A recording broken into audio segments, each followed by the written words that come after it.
Boa noite. Todo mundo passou o final de semana bem? Quem quer dinheiro? Olha, eu queria fazer aqui um apelo também para Nini, para os diáconos, que eles não fiquem também com dinheiro na mão, dê o dinheiro pro povo, né?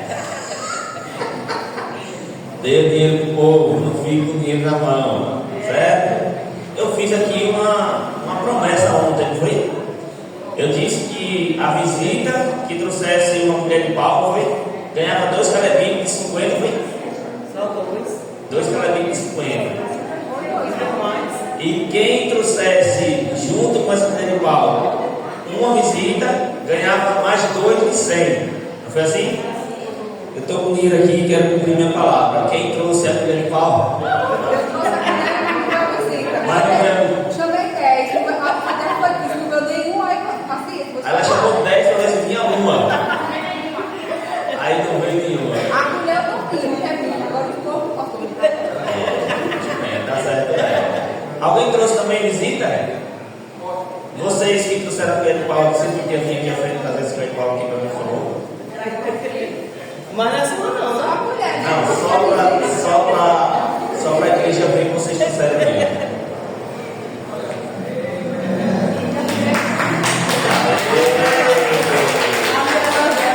Vamos misturar não, depois. Mas eu só queria que vocês ficarem assim, vem pra cá assim pro povo ver. Vai ter gente lá tirando foto, aí. Mostra aí. Gente, eu me lembro do nome do pau dessa, eu pedi para trazer porque eu queria contar uma história para vocês. Eu gosto de contar história. Eu me lembro que certo dia eu estava, eu não sei quantos aqui conhecem um povoado chamado Barreiras, perto do Saquinho. É mais ou menos por aí. Fica lá pro lado do meio, Caravana, aquele lado de lá. A gente morava ali antes de vir aqui para Sambaíba. Depois que a gente veio aqui para Sambaíba, a gente foi aqui para uma casinha perto da Boa Vista. A gente chamava o lugar de Zareal, chamava mais ou menos isso aí. Aí eu me lembro que eu era barrigudinho, né? Magrinho. E eu me lembro que eu estava numa fome retada. E aí eu, junto de mãe, perto de mãe misturando a minha comida. E pai, ele fazia parte de mutirão, não sei quantos que conhece, era onde o povo ele se reunia e trabalhava o grupo em um terreno, depois o grupo em outro e por aí vai. E aí eu com fome, e uma mulher disse assim, olha, comigo, né? Ela disse assim, olha para esse menino como é magrinho, coitado. Aí eu com fome, eu disse, também mãe não me dá comida. Olha, mãe estava com uma bicha dessa na mão. E eu me lembro que foi porque ela me bateu. Isso dói, viu? Antigamente a mãe que estava na mão batia, né? Era dessa forma. Vocês estão de parabéns e eu quero cumprir minha promessa de eu vou dar 200 calebinhos para você, certo? Eu falei que ia dar 2 de 50, né? Não, eu vou dar 2 de 100. Para você eu não vou fazer diferente, para você não ficar ciúme. Né? Olha, e eu vou ter que fazer isso com ela também, porque senão, né? Muito obrigado pela presença de vocês, obrigado por cumprir o requisito. E amanhã os visitantes vão ganhar calebito, não só um ali, certo? Vocês estão dando quanto de entrada? 10, 50, 100, quanto é que vocês dão de entrada aí? 10, 50. Amanhã vocês dão 150 a eles. Cada um que entrar, você dá 150. Certo? Visita chegou aí na porta, você pegou na mão, já dá 150 a ela. Tá bom assim para vocês? Pronto. Se vocês trouxerem uma visita, porque o propósito é trazer visita. Eu não vou mentir para vocês. O nosso propósito é que vocês vá pregar o evangelho também. Porque quando você sai da sua casa para convidar alguém, vocês estão pregando. Você entende? Se vocês trouxerem uma visita amanhã, vocês vão ganhar 1000. Agora o desafio está grande. Se vocês trouxerem uma visita amanhã, é os visitantes, certo? Porque às vezes eu chego aqui, aí o irmão aqui já é batizado e ele trouxe alguém, certo? Não fala. É vocês que ainda não são batizados que trouxeram uma visita.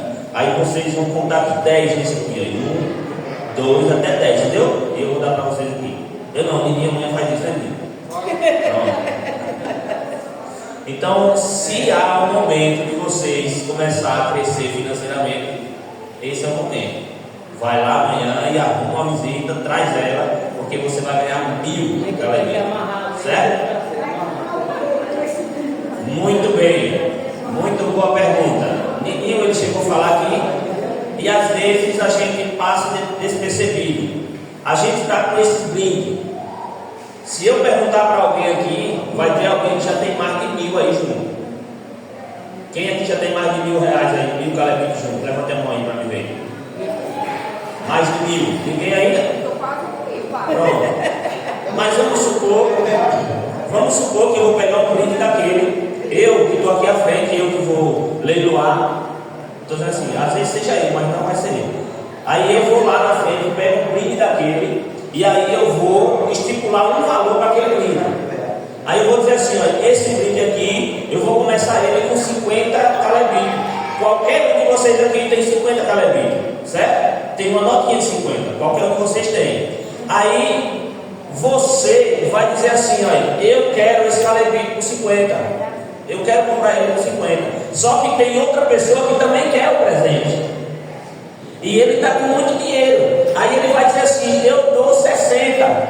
Aí aquele que dava 50 já perdeu. Ou ele vai dar 70 ou mais, ou então já perdeu. Aquele que ofereceu 60 vai ganhar. Aí vamos supor que eu peguei esse daqui, ó, pelo que eu estou vendo, né? Todo mundo vai querer esse, né? Não é isso? Aí vamos supor que eu peguei esse, todo mundo quer. Aí ele vai dizer assim, olha, pronto, quem vai levar é ele.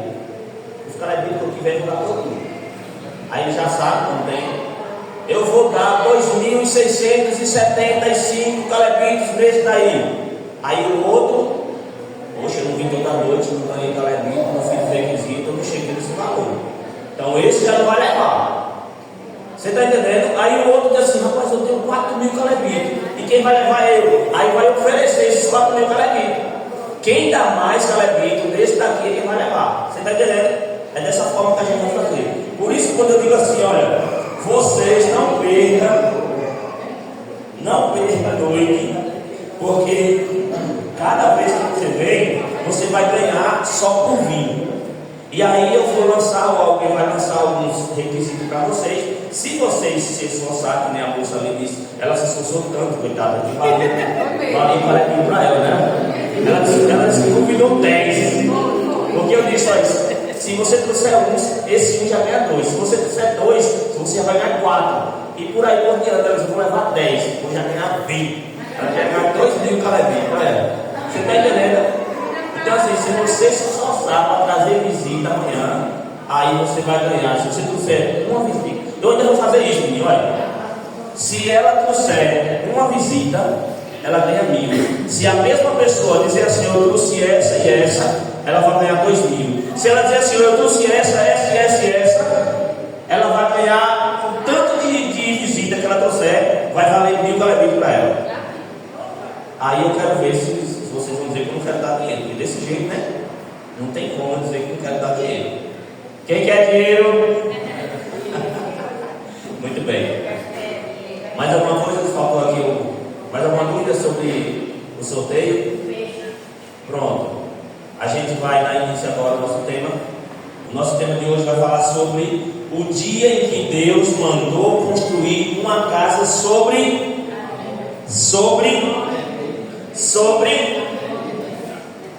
medida. Deus pediu para construir uma casa sobre medida. Como assim?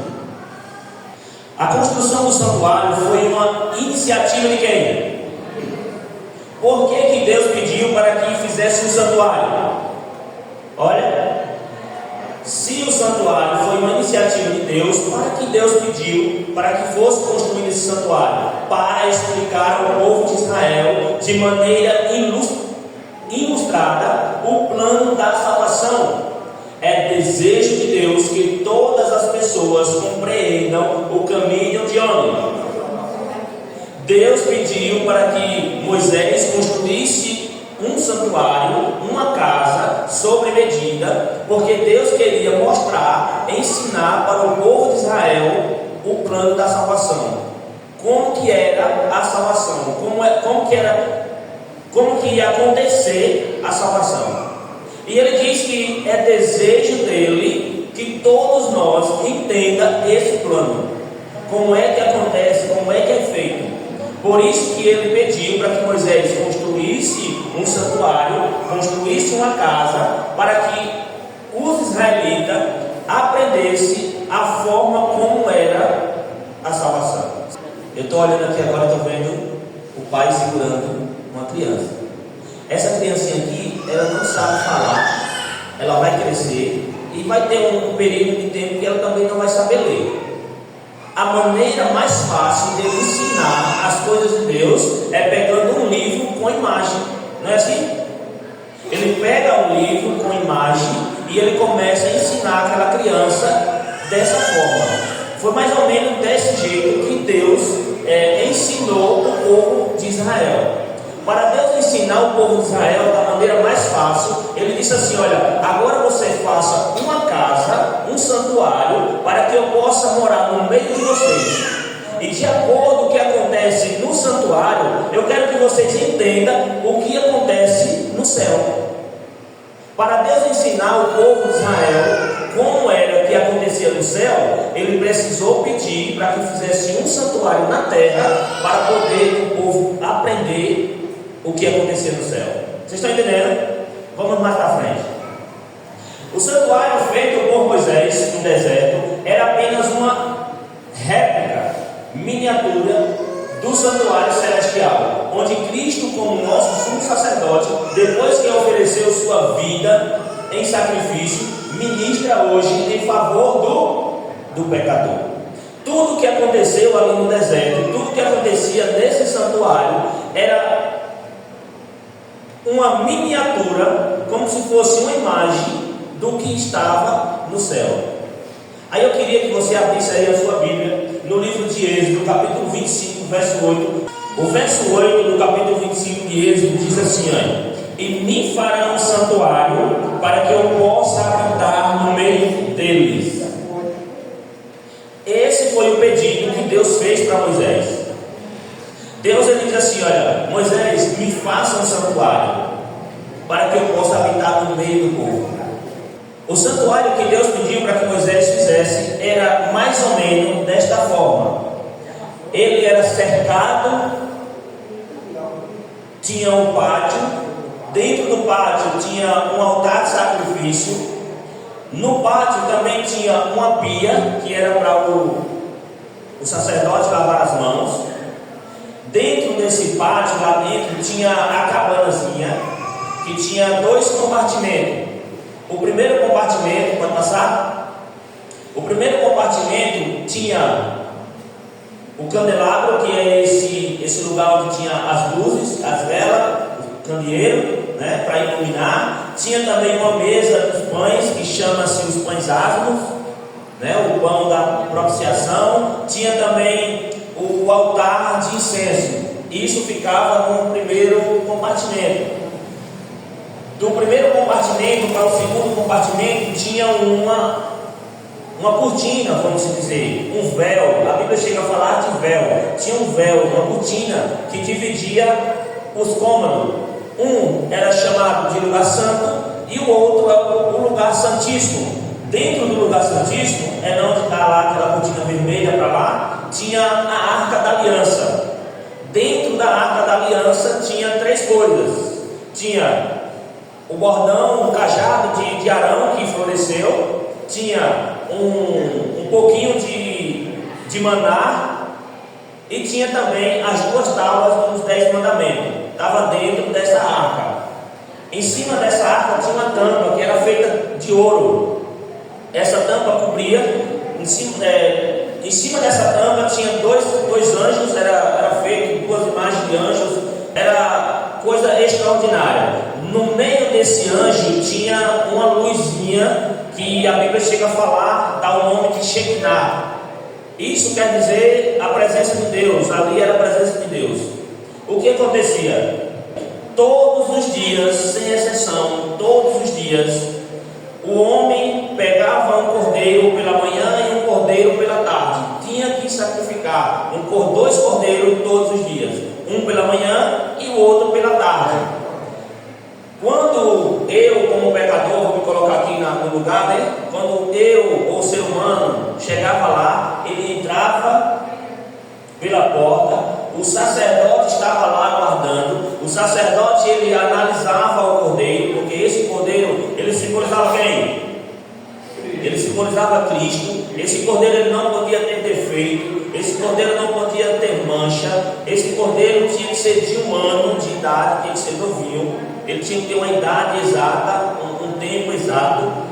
Ele levava, encontrava com o sacerdote examinava esse cordeiro. Se o cordeiro fosse perfeito, aí o que acontecia? O sacerdote fazia com que o homem, o pecador, colocasse a mão sobre a cabeça do cordeiro, confessasse os seus pecados. Simbolicamente, os pecados do homem passavam por cordeiro. E você sabe que o salário do pecado é a morte. Quando o ser humano peca, quando alguém peca, precisa pagar essa dívida, que é a morte.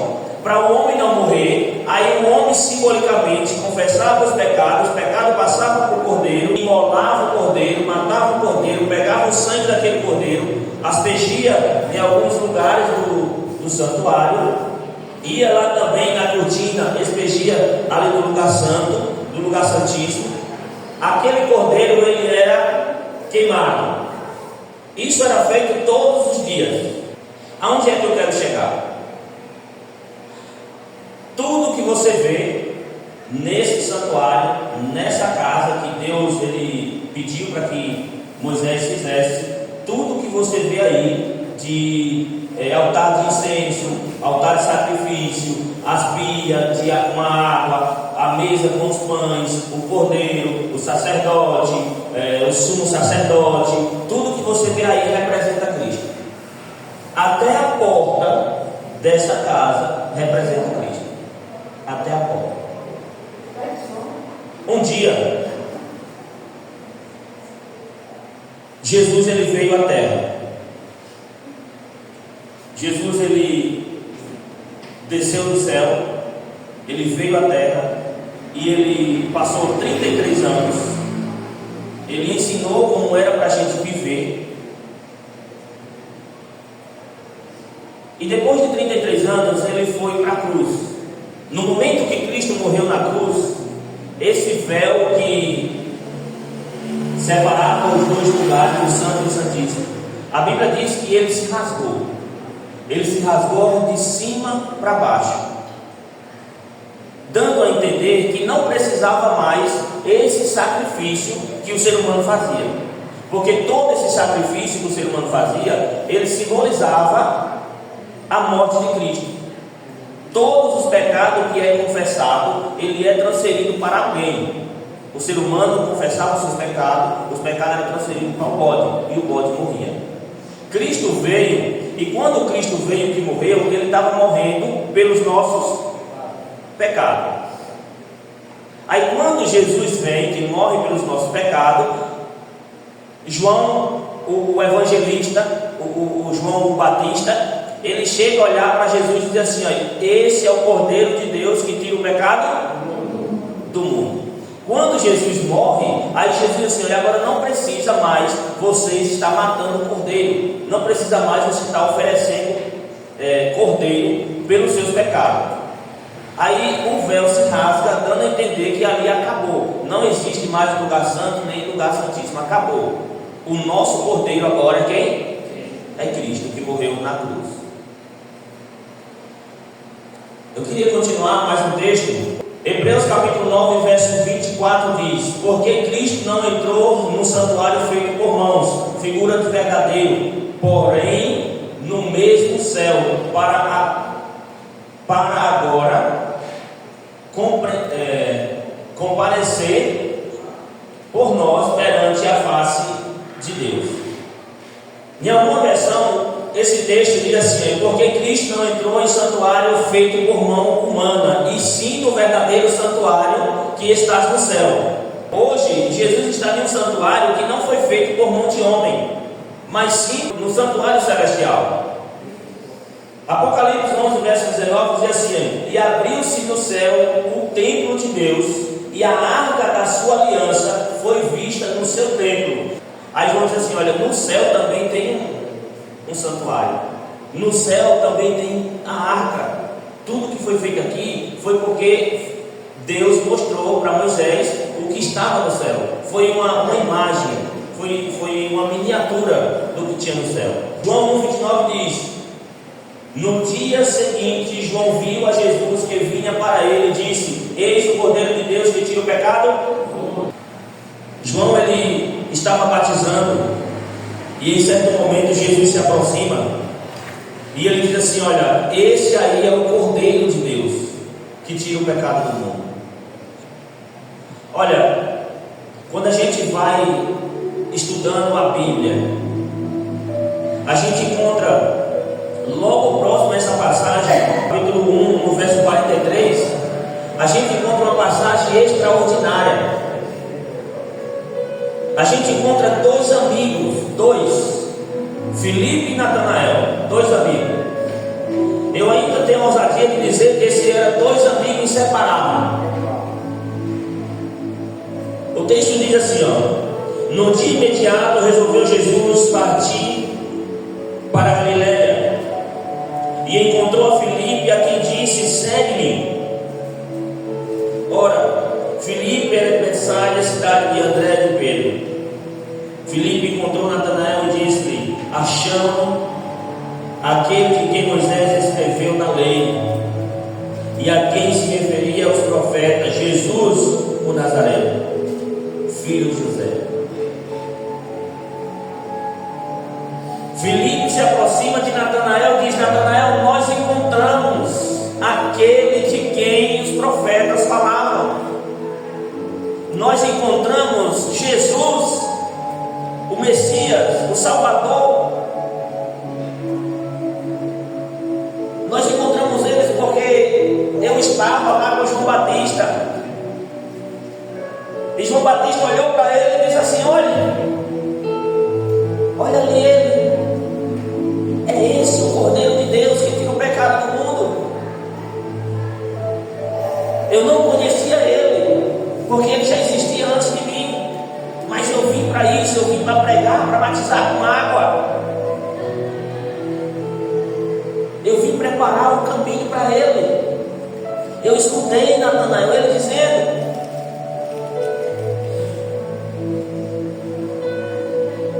Irmãos, Natanael também tinha escutado isso. Natanael também tinha escutado João Batista dizer: esse é o Cordeiro de Deus que tira o pecado do mundo. Natanael escutou João Batista dizendo que ele não era digno de desatar as sandálias dos pés dele. Natanael escutou isso. Quando Natanael escutou João Batista dizendo: eis o Cordeiro de Deus que tira o pecado do mundo, você sabe o que foi que Natanael fez? Natanael se retirou e foi para debaixo de uma figueira. Na mente de Natanael, o Messias vinha de uma linhagem real, porque era o rei. Para ele ser um rei, ele precisava vir de uma linhagem real. Na mente de Natanael, ali não era o Messias, e ele se retirou. Natanael, debaixo da figueira, ele ora a Deus e diz: Senhor, se de verdade for o Messias, me mostre de alguma forma. Na mente de Natanael, ali não podia ser o Messias, porque era um homem simples, era um homem de vestes simples, era um homem que não tinha poder, não tinha poder executivo, e ele se retira. Só que Filipe,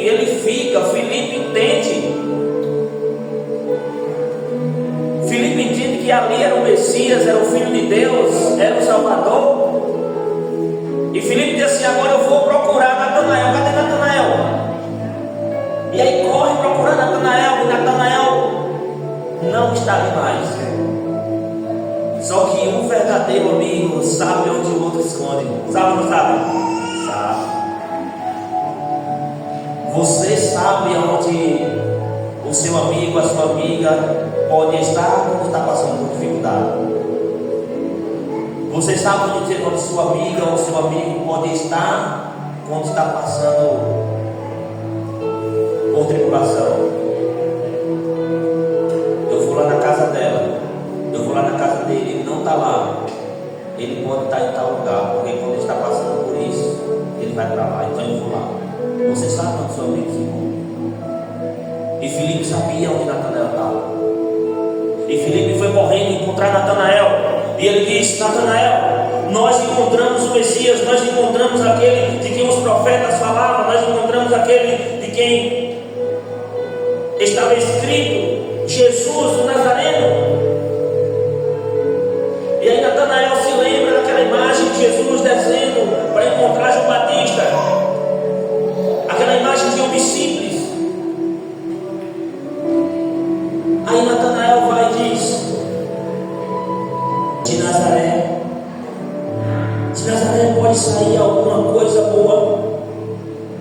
Respondeu-lhe Filipe: vem e vê. No momento que Natanael ouve Filipe dizer: encontramos Jesus, Natanael se lembra: de lá, de Nazaré. De lá de Nazaré pode sair alguma coisa que preste. Irmãos, Filipe não questionou nada. Filipe não tentou se argumentar. Filipe apenas disse assim: olha, Natanael, venha você mesmo e veja. Aí o verso 47 diz: Jesus viu Natanael aproximando-se e disse a seu respeito: eis um verdadeiro israelita em quem não há dolo. Se você pegar algumas Bíblias com versões diferentes, você vai ver que esse texto diz assim, que Jesus diz: esse é um verdadeiro israelita em quem não há falsidade. Esse daí não existe falsidade no reino. Aí Natanael vai e responde. Perguntou-lhe Natanael, verso 48. Perguntou-lhe Natanael: de onde me conhece? Respondeu-lhe Jesus: antes de Filipe te chamar, eu te vi quando estava debaixo da figueira. Natanael tinha ido para debaixo da figueira. E a oração de Natanael era: se verdadeiramente esse for o Messias, me mostre, não me deixe enganar. E agora Jesus, ao ver Natanael se aproximando, Jesus vai dizer: olha, esse daí, antes de Filipe, antes de Natanael se aproximar para conversar com Jesus, Jesus vai dirigir a palavra e diz: esse daí é um homem verdadeiro, porque com ele não existe falsidade. Aí Natanael diz: de onde é que você me conhece? Para você dizer que comigo não há falsidade. Aí Jesus diz: olha, antes de Filipe lá lhe chamar, eu já tinha lhe visto debaixo da figueira. Aí se você ler mais um verso, você vai ver que o coração de Natanael amolece. O coração de Natanael se aquebranta. Então declarou Natanael: mestre, tu és o Filho de Deus, tu és o Rei de Israel.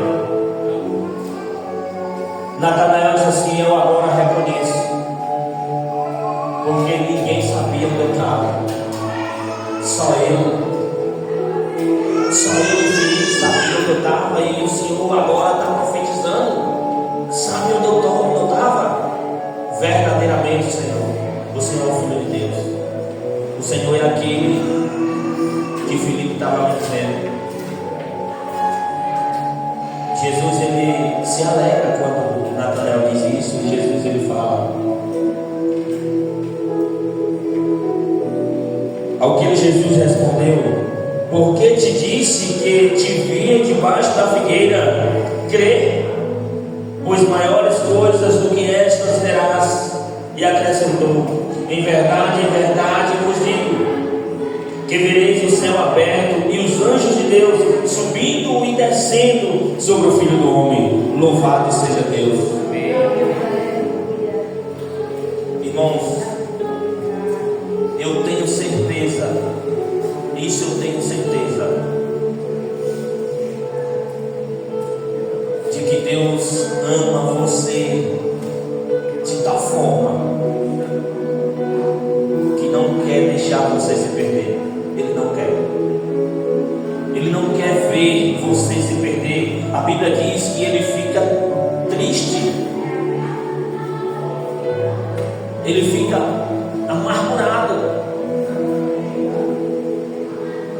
quando um ser humano desce à sepultura sem antes se arrepender dos seus pecados, sem antes transferir o seu pecado para outro. Todos aqueles que se arrependerem dos seus pecados, que confessar o seu pecado, ele é transferido para alguém. Os nossos pecados, eles foram transferidos para quem? Para Jesus. Jesus agora morreu, pagou o preço. Filipe, ele entendeu que tinha encontrado Jesus. E ele foi correndo atrás do seu amigo. Ele foi correndo atrás da pessoa que ele amava. E ele não quis questionar. Ele disse: vem cá e veja. Você sabe por que Filipe foi correndo atrás de Natanael? Porque Filipe entendeu que estava aguardando para ele. Filipe entendeu que as mansões celestiais eram um lugar extraordinário e não queria ir para lá sozinho sem o seu amigo. Você sabe por que eu passo aqui a semana 15 dias, 15 noites, 15 madrugadas, seja lá qual for? Você sabe por que eu passo esses dias aqui pregando para vocês? Porque um dia eu entendi que existe um lugar que Deus quer me levar. E eu venho aqui falar para vocês desse lugar. Eu não quero questionar não com vocês. O lugar é esse existe. Não. O que eu quero dizer para vocês é que você venha e ouça o que Deus quer dizer para vocês. E eu tenho certeza que Ele vai falar o coração de vocês. Agora, se vocês um dia sentirem que Deus está falando com vocês, faça que nem Natanael. Diga assim: eu entendi, eu aceito. E as palavras de Jesus que foi dita para Natanael vai ser dita para você também. Olha, um dia você vai ver o céu se abrir e milhares de anjos subindo e descendo. Se você presenciar esse dia, louvado seja Deus por isso.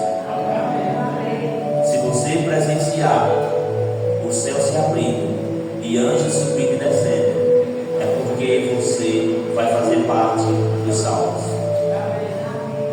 Louvado seja Deus por isso. Eu queria fazer uma pergunta aqui para vocês.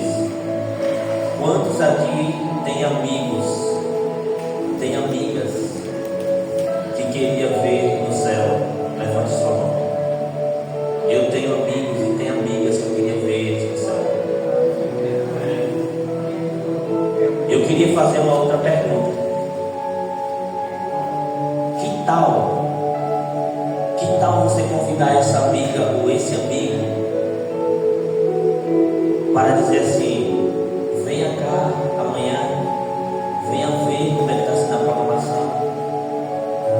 Não importa se você só vai amanhã, se você não vai mais, mas venha amanhã. Faça a parte que Filipe fez, convite. E eu tenho certeza que a outra parte o Espírito Santo vai fazer. Mas Deus vai se alegrar com você.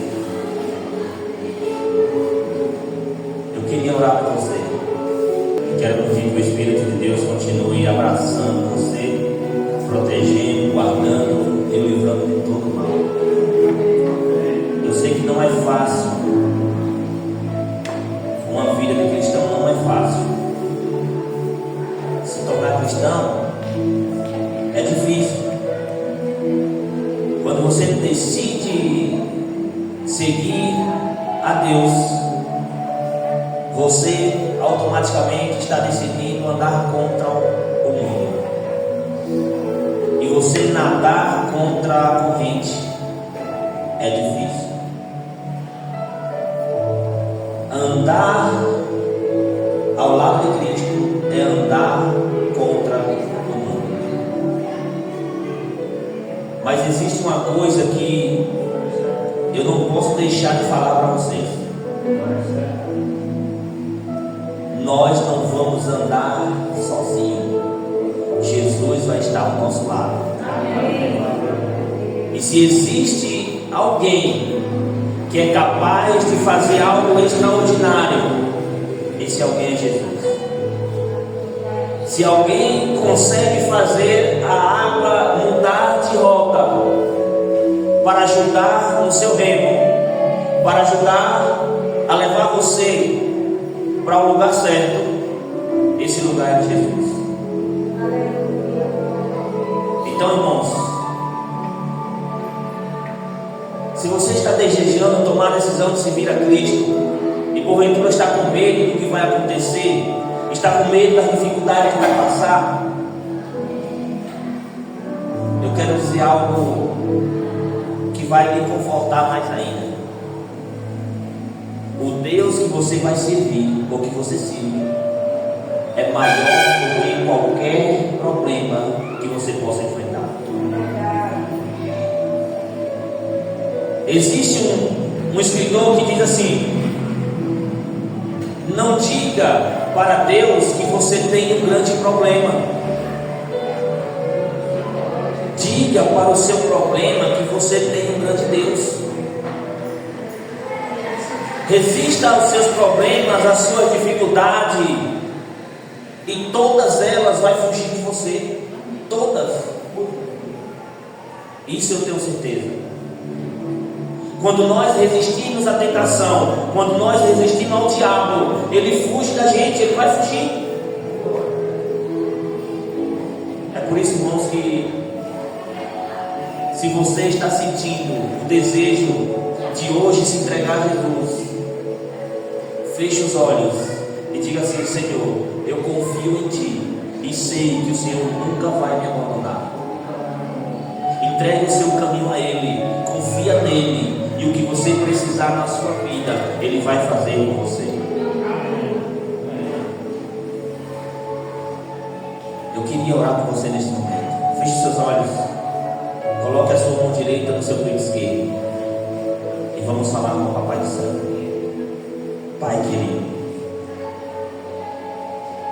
às vezes, Senhor, nós nem sabemos orar, e a Tua palavra diz que nós não sabemos mesmo.